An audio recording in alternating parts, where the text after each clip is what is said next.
자, 오늘 이 사도행전 28장 30절 31절 마지막 두 절의 말씀을 살펴보겠는데 다시 한번 읽어봅시다.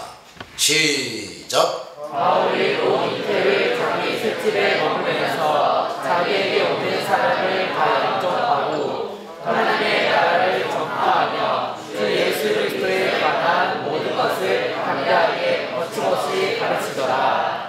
자, 이 사도행전의 맨 마지막 두 절이 바로 이거예요.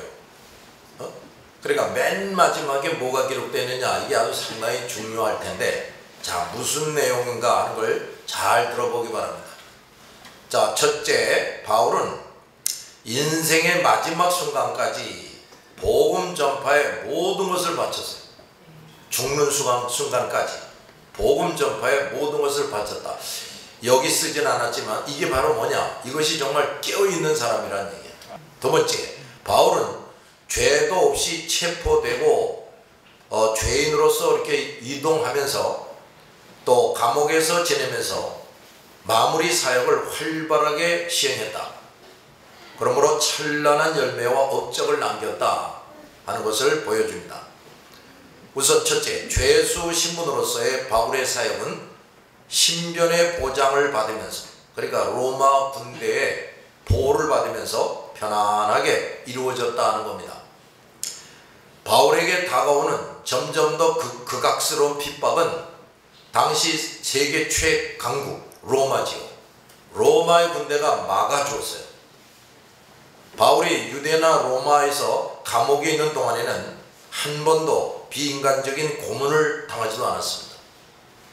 바울의 감옥 생활은 사람들의 눈에는 비참했는데, 그러나 사실은 하나님의 아주 친절한 배려 속에서 그 자기 인생의 마지막 할 일을 아주 잘하게 됩니다.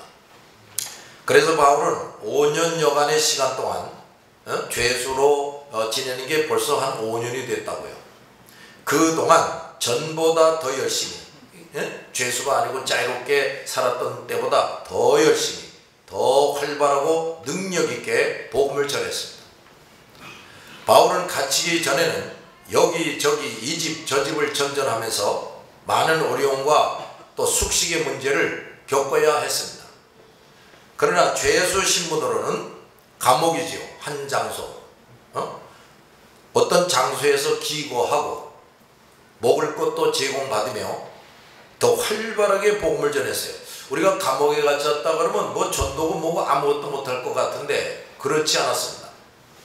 이때 바울은 개인적인 시간도 이전보다 더 많이 가질 수가 있었고, 주님과 더 깊은 영적인 교제를 할 수가 있었어요. 따라서 그의 영성은 더욱더 강해졌던 겁니다.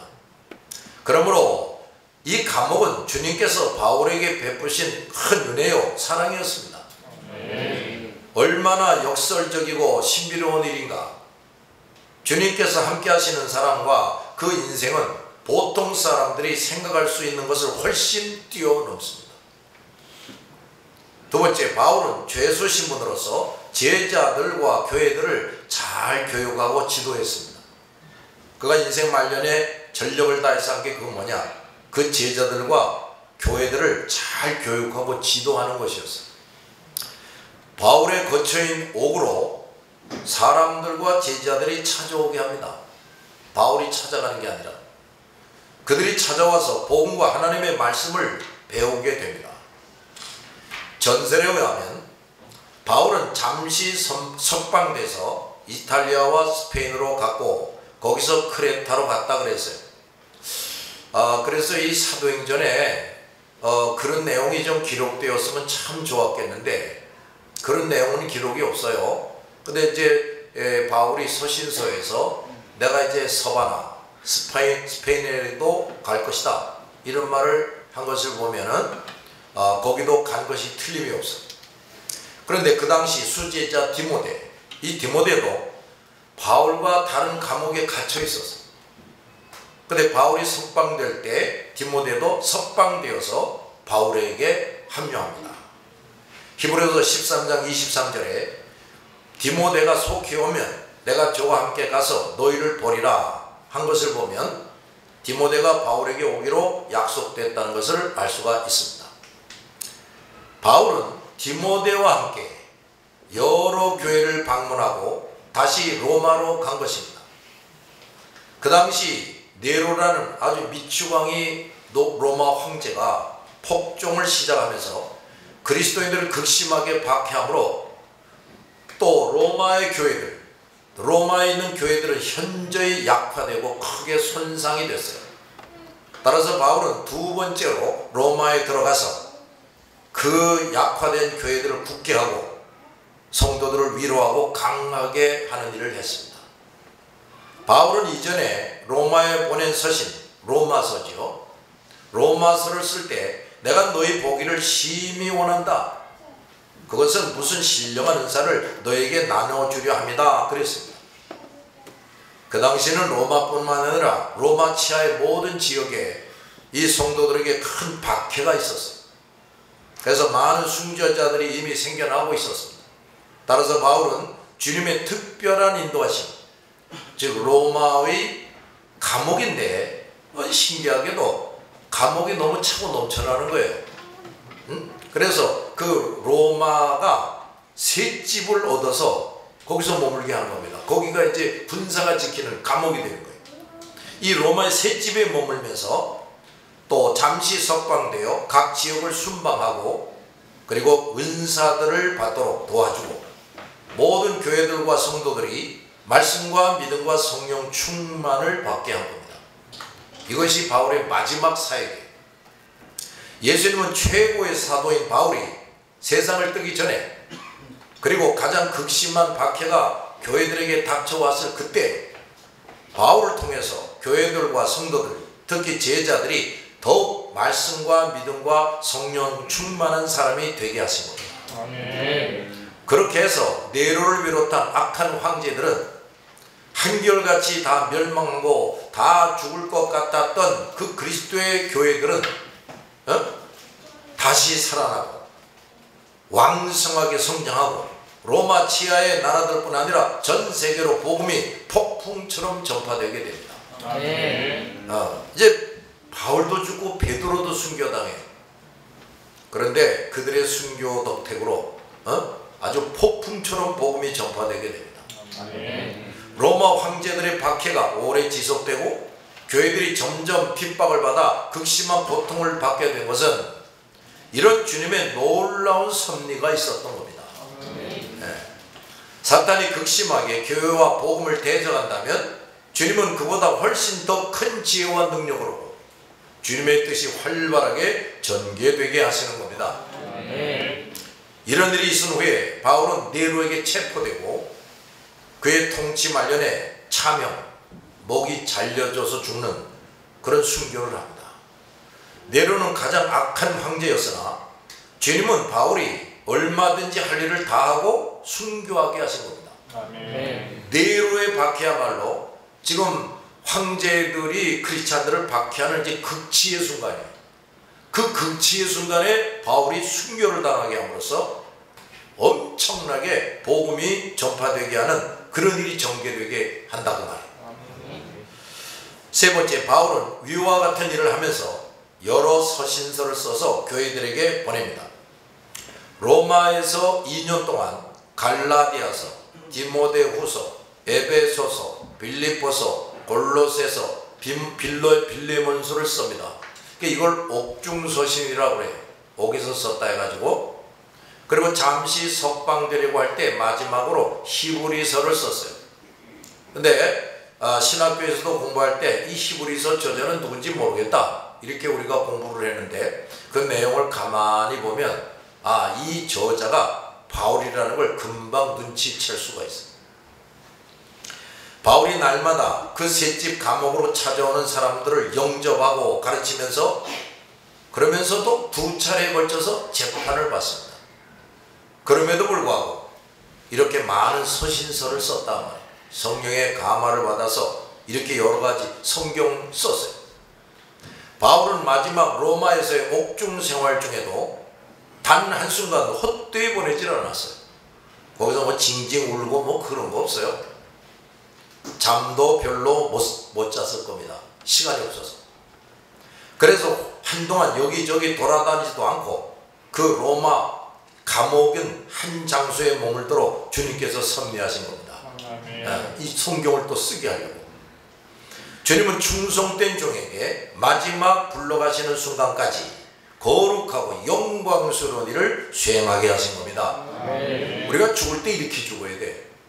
예수께서 귀중히 여기시고 함께 하시는 사람들, 귀중히 여기시고 함께 하는 사람, 그냥 교회만 열심히 다니는 그런 정도가 아니고 귀중히 여기시고 함께 하는 사람들은 이렇게 단 한순간도 헛되게 보내지 않습니다.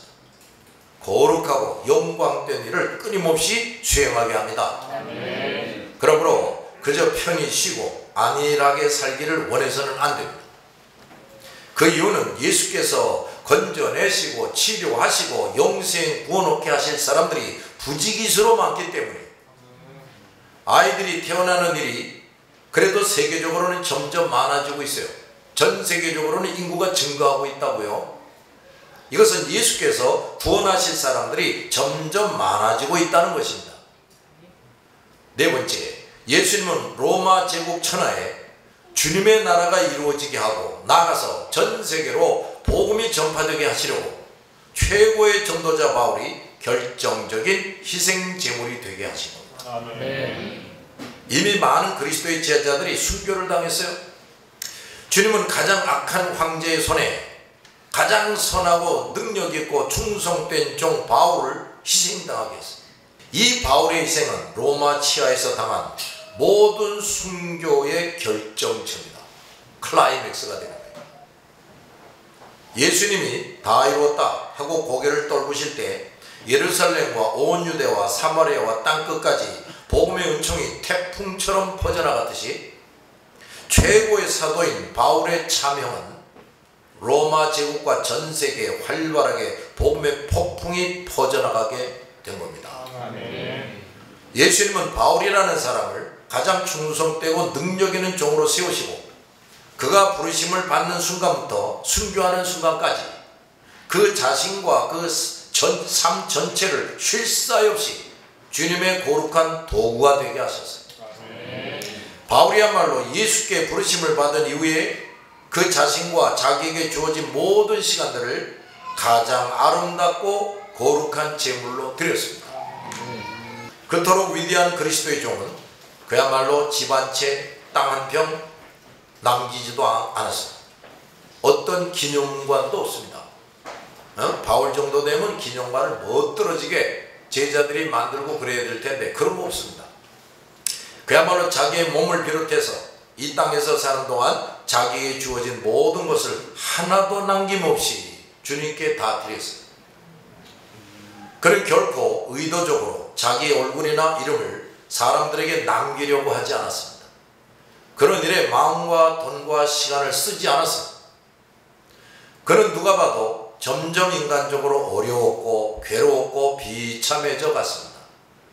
믿지 않는 모든 사람들에게 거 봐라, 예수에게 미쳐서 살더니 결국은 누구보다도 처참하게 죽지 않느냐 하는 말을 듣고 이 땅에서 사라졌어요. 바울과 그의 사역에 대해서 오직 진정한 그리스도인들만이 점점 시간이 지나면서 그 진실을 알게 됐습니다. 누구보다도 바울을 그렇게 살다가 가게 하신 그의 주인이신 예수께서 신약 성경에 그에 관하여 친히 소개하시고 바울이 신약 성경의 많은 부분을 직접 쓰게 하셔서 세월이 흐를수록 점점 더 많은 그리스도인들에게 잘 알려지게 하셨고 모든 그리스도인들의 표본이 되고 모든 생활과 사명 수행의 모델이 되게 하셨어요. 바울에 대한 홍보는 인간적인 방법으로가 아니라 예수 그리스도께서 친히 다 해주셨어요. 우리 모든 그리스도인들, 특히 목사와 지도자들은 이것을 명심해야 됩니다.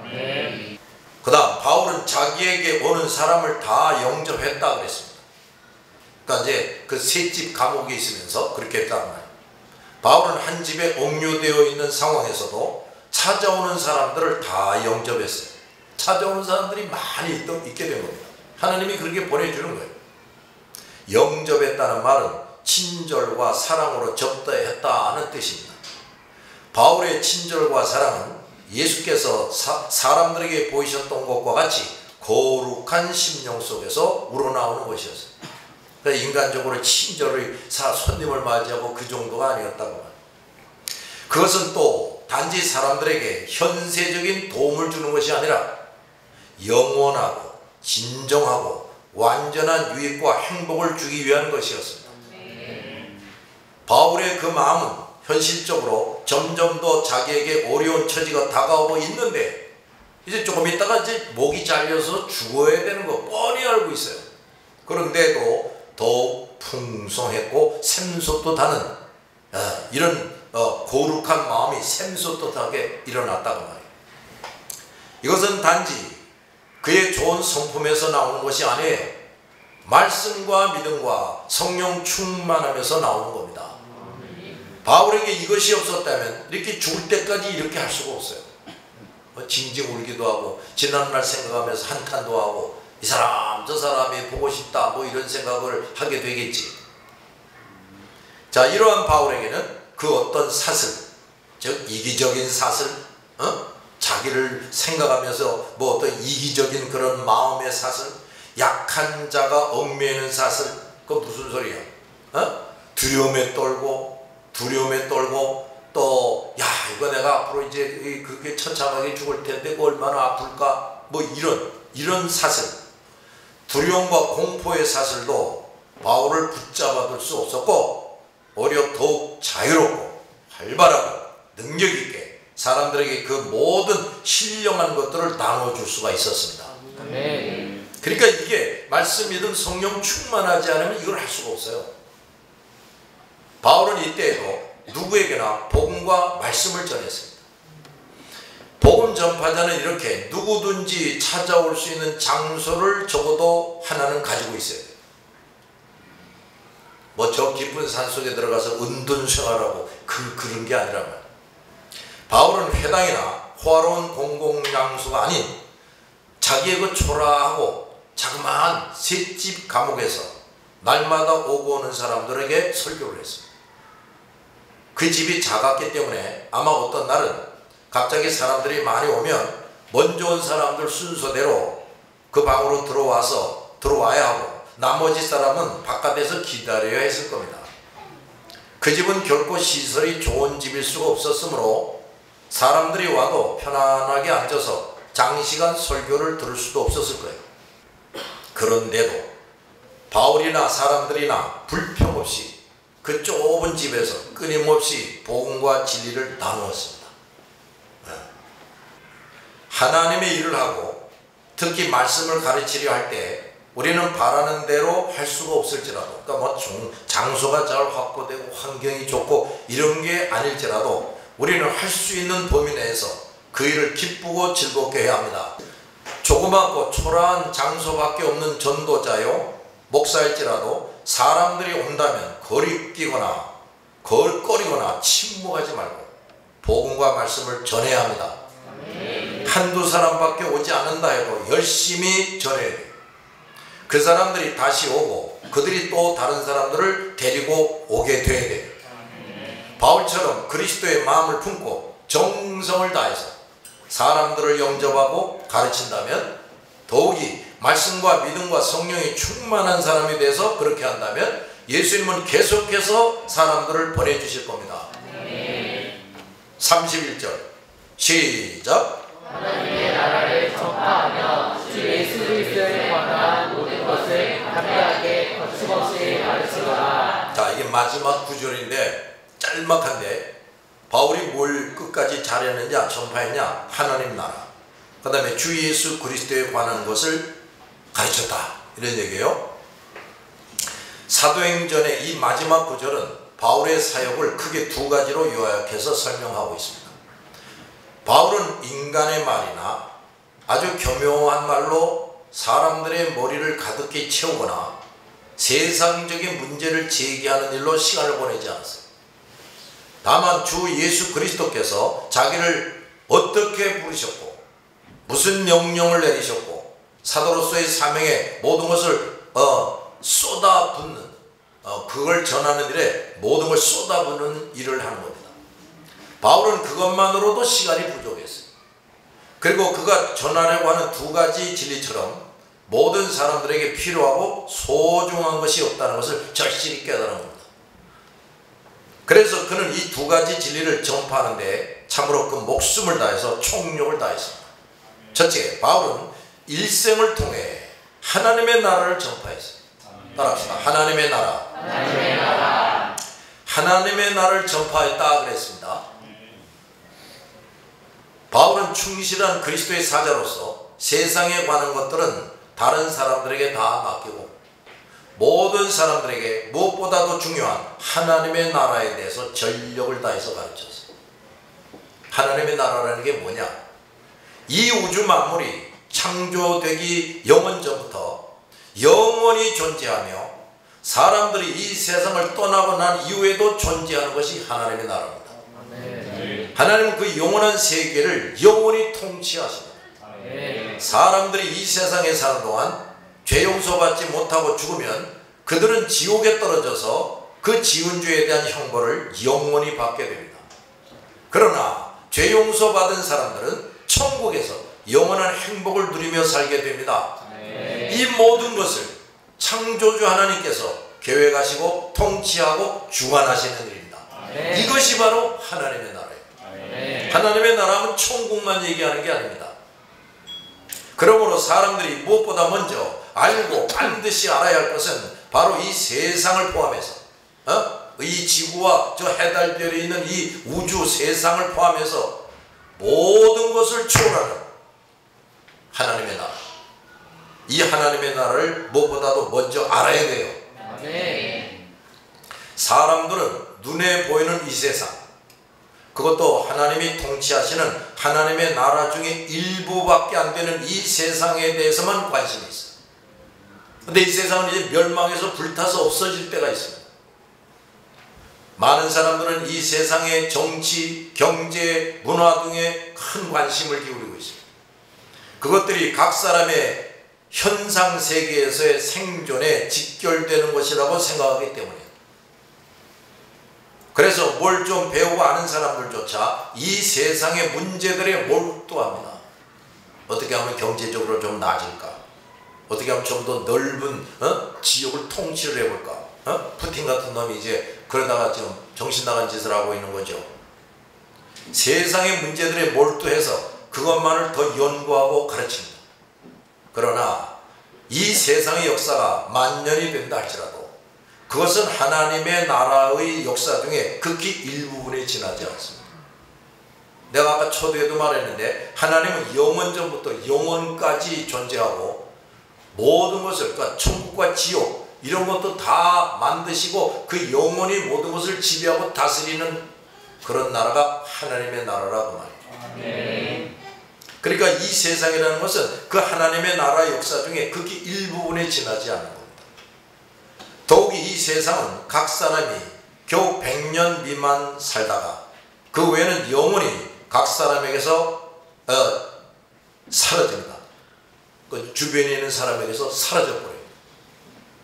각 사람의 이 세상에서의 인생도 죽을 때 끝나고 맙니다. 이 세상에만 몰두해서 막 아둥바둥거리고 사는데 여기서 이제 너 죽어라 하나님 명령해서 딱 죽으면 그것으로 모든 게 끝나는 거예요. 하나님은 시대마다 하나님과 그 나라를 아는 사람들, 하나님과 그 나라를 아는 사람들을 이 땅에 존재하게 하셨습니다. 하나님의 나라는 하나님 외에는 완벽하게 아는 존재가 없지요. 따라서 하나님은 친히 하나님의 나라에 대해서 잘 아는 사람들을 세우셔가지고 세상에 있는 모르는 사람들에게 하나님의 나라를 알게 해주시는 겁니다. 하나님은 이 사람들 중에 하나님의 나라를 더 자세하고 확실하게 가르칠 사람들에게 또 뭘 주시느냐? 말씀과 믿음과 성령의 충만함을 주십니다. 왜냐? 이 세상만이 아닌 하나님의 나라는 아무리 인간적으로 똑똑한 사람이라 할지라도 하나님께서 깨닫게 해주시지 않으면 결코 제대로 알 수가 없어요. 더욱이 하나님의 나라를 가르치려 할 때 사탄은 모든 역량을 총동원해서 방해합니다. 그 모든 것을 견디고 이기려면 단지 어느 정도의 믿음과 성경 지식과 열심과 쟁만으로는 할 수가 없어요. 하나님에 의해서 말씀이 충만하고 믿음이 충만하고 성령에 충만한 사람이 되어야 하는 것입니다. 그리고 하나님의 권능의 손이 함께하는 사람, 성령의 세심한 지시와 인도를 받는 사람이 되어야 돼요. 우리가 이것이 없으면 온갖 사탄의 유혹과 공격을 견뎌낼 수가 없어요. 두려워하고 사람의 눈치를 보고 타협하게 되고 지쳐버리고 낙심하고 인간의 수단이나 방법을 의지하고 인간적인 계산에 빠지고 감정에 치우치고 무능해지고 그 성령의 충만함을 못 받으면 다 이런 것에 시달리게 됩니다. 하나님의 나라를 전하는 일을 할 때 한계에 부딪히는 것을 끊임없이 경험할 수밖에 없습니다. 오늘날 성경을 열심히 가르치는 하나님의 사람들이 많은데 하나님의 나라를 분명하고 능력 있게 가르치는 사람들은 많지가 않습니다. 그 이유는 그들이 학벌이 모자라거나 똑똑하지 못하거나 열정이 없거나 믿음이 없어서가 아니에요. 위와 같은 하나님의 사람이 되지 못했기 때문입니다. 그래서 성경 말씀을 열심히 가르치는 것 같은데 인간의 말과 인간의 지혜가 성경에 섞여지고 아름다운 말, 매끄러운 말, 부드러운 말이 섞여지는 겁니다. 그래야 사람들이 좋아하고 찾아오기 때문에, 그래서 사람의 수를 늘리기 위해서 그렇게 합니다. 이것이 바로 성령의 감화와 인도를 따르는 것이 부족하고 인간의 생각을 앞세우고 있다는 증거예요. 그리고 목 좋은 곳에 건물과 시설을 점점 잘 마련해야 사람들이 더 모여든다고 생각을 합니다. 이것 또한 세상 사람들이 사업을 하기 위해서 가지는 경제 논리, 성공 논리와 다를 바가 없어요. 이러한 목사와 교회 지도자들은 양쪽으로 커지고 유명해지는 것을 부흥이라고 생각을 해요.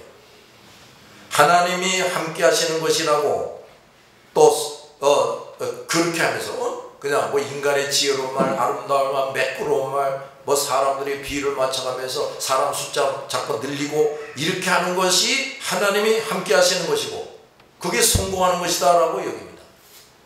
이러한 모든 것들은 말씀과 믿음과 성령 충만함과는 거리가 먼 것이에요. 이제 우리 모든 그리스도 일꾼들은 바울처럼 먼저 하나님의 나라를 분명하고 능력 있게 전파해야 합니다. 두 번째, 바울이 또 뭘 그렇게 열심히 했느냐? 주 예수 그리스도를 가르치는 겁니다. 주 예수 그리스도에 관한 모든 것을 가르쳤다고 그랬어요. 주 예수 그리스도에 관한 모든 것이란 예수가 메시아라는 것, 그의 성육신 탄생, 그의 가르침, 그의 생애, 그가 일으킨 이적과 기적, 고난과 죽으심과 부활 승천, 이걸 말하는 거예요. 바울은 누구보다도 영특한 대학자였습니다. 그런데 예수가 그리스도이신과 그의 십자가 외에는 알려고 하거나 가르치지 않고 우선 하나님과 하나님의 나라에 대해서 확실하게 가르쳤어요. 그리고 하나님 나라의 중심이 뭐냐? 예수 그리스도. 그 예수 그리스도에 대한 모든 것을 확실하고 능력 있게 가르쳤습니다. 죽는 순간까지.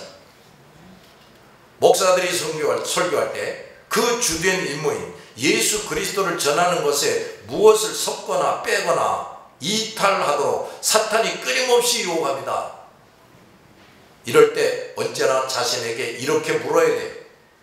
지금 내 생각과 말이 예수 그리스도와 확실하게 관계가 있는 것인가? 그것이 나와 사람들로 하여금 주 예수께로 인도하는 것인가? 단 하나라도 신앙 양심에 거리끼는 것이 있으면 신속히 유혹을 떨쳐내야 됩니다. 많은 목사들이 이것을 정직하게 할 줄 몰라서 큰 죄를 범하고 있어요. 예수께서 어떻게 여기실까부터 정신 차리고 판단하고 결정해야 합니다. 언제나. 결코 자신과 이익이 아니라 예수 그리스도에 관한 것만 생각하고 설교해야 돼요. 이것을 잘 하려면 목숨을 그리스도 앞에 걸어야 됩니다. 예수 그리스도가 빠진 하나님의 나라는 의미가 없어요.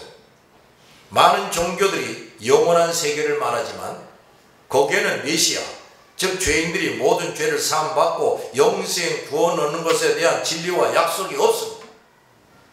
따라서 그 종교들은 생명이 없어요.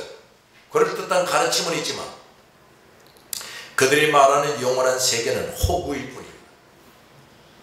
바울이 일생을 통해 자신의 모든 것을 다 바쳐서 쉴 사이 없이 전파한 것은 하나님의 나라와 그 중심인 예수 그리스도에 관한 진리입니다. 그러므로 바울이 가르친 그 복음은 완전한 것이었어요. 바울은 그것을 전하기에도 시간이 부족했어요. 그러기에 마지막 죽어가는 마당에서도 그 진리를 선포하는 겁니다. 또한 그 진리가 너무 중요하고 시급한 것이기에 세상의 지식이나 관심사들을 가르칠 시간이 없었어요. 우리 모든 그리스도인들도 다 이런 일을 해야 합니다. 그 어떤 교훈이나 가르침이나 관심거리보다 사람들에게 이 진리, 즉 하나님의 나라와 예수 그리스도에 관한 진리들을 끊임없이 정확하게 능력 있게 전해줘야 됩니다. 그 일에 우리 모든 목사와 교회 지도자들은 전문가가 되어야 돼요.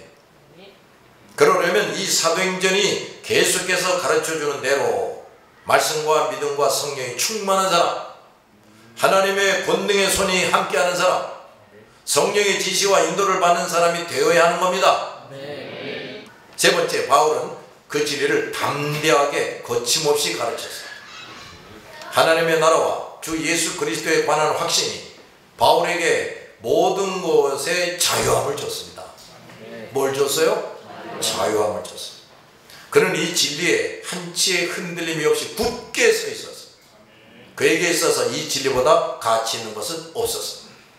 그러므로 그야말로 바울은 하나님의 나라와 예수 그리스도의 복음을 단 한순간도 누구 앞에서도 부끄러워하지 않고 이 진리만을 죽기를 주저하지 않고 선포했습니다. 따라서 바울은 이 진리를 전파하되 담대하게 거침없이 전했습니다. 바울에게는 무엇보다도 그 무엇도 누구도 방해거리가 되지 못했어요. 그동안 그토록 유대인들이 방해했고 온갖 죽을 위험을 만났지만 그 누구도 무엇도 바울의 복음 전파를 막지 못했습니다. 그리고 바울 자신도 조금도 낙심하거나 위축되거나 약해지거나 중단함이 없었어요. 오히려 더 담대하게 거침없이 전파했습니다. 그 모든 일에 하나님의 권능이 나타났어요. 그래서 바울이 전한 복음으로 믿는 사람이 핵 분열되는 것처럼 급속도로 많아지게 됩니다. 바울은 죽어서 없어졌는데, 따라서 빌립보서 4장 22절에 가이사의 집에도 황제의 집에도 성도들이 있었다 그랬습니다. 바울의 마지막 사역의 특이한 점은 죄수 신분으로 옥에 갇혀서 한 사역이었는데, 그때는 이전보다 더 안전하게 편히 쉬기도 하고 지위 고하의 사람들에게, 점점 더 많은 사람들에게 복음을 전했고, 참명당하기 직전까지 로마 정부도 어떤 관리도 바울의 전도를 막지 못했어요. 바울에게는 복음을 전할 문이 언제나 활짝 열려 있었습니다. 우리 그리스도인들은 옥에 갇혀 있는 것도 아니고 누가 우리를 따라다니며 죽이려고 하지도 않는 상황인데도 우리는 거기에 대해서 참으로 주님을 감사해야 하는데, 우리는 그 자유함의 기회들을 더 부지런히 담대하고 거침없이 복음을 전파하는 데를 써야 된다고 말해요. 얼마든지 자유롭게 복음을 전할 수 있고 이것저것 넘치게 해주셨는데 여러 핑계를 대며 게을리한다면 어찌 주님 앞에서 부끄럽고 책망받을 일이 아니겠느냐고 말이에요. 그래, 부끄러움을 당하고 책망받을 사람이 하나님 이거 주세요 저거 주세요, 그 하나님이 주시겠냐 말이지. 사도행전의 마지막 구절을 대하면서 우리는 지금까지 구구절절히 사도행전이 말씀해 주는 것, 우리 그리스도인들, 특히 목사와 교회 지도자들이 다같이 말씀과 믿음과 성령이 충만한 사람, 하나님의 손이 함께하는 사람, 성령의 지시와 인도를 받는 사람, 이걸 확실히 깨달아야 됩니다. 이런 하나님의 일꾼이 되기 위해서 우리 자신의 그릇을 영육간에 잘 준비해야 돼요. 자, 자기를 부인하고 자기 십자가 지고 주님의 길을 따르는 사람이 돼야 됩니다. 아직도 그저 돈이나 세상의 그 무엇이 더 중요하고 더 소중하게 여겨지는 이걸 다 깨부셔야 된다 이 말이에요. 그리고 말씀을 정직하게 지키고 사명을 충실하게 감당해야 됩니다. 여기서 합격을 해야 돼요. 먼저 주의 나라와 의를 열심히 이루는 사람이 돼야 되는데 이것도 합격을 해야 돼요. 자, 이렇게 되면 뭐라고 그랬습니까? 의식주에 구애받지 않고 마음껏 쓰임받을 수 있게 해주겠다. 할렐루야. 여러분 지금까지 들은 그 모든 하나님의 약속을 마음에 새기고 그걸 다 받아 누리는 여러분 되시기를 예수 이름으로 축원합니다. 기도합시다.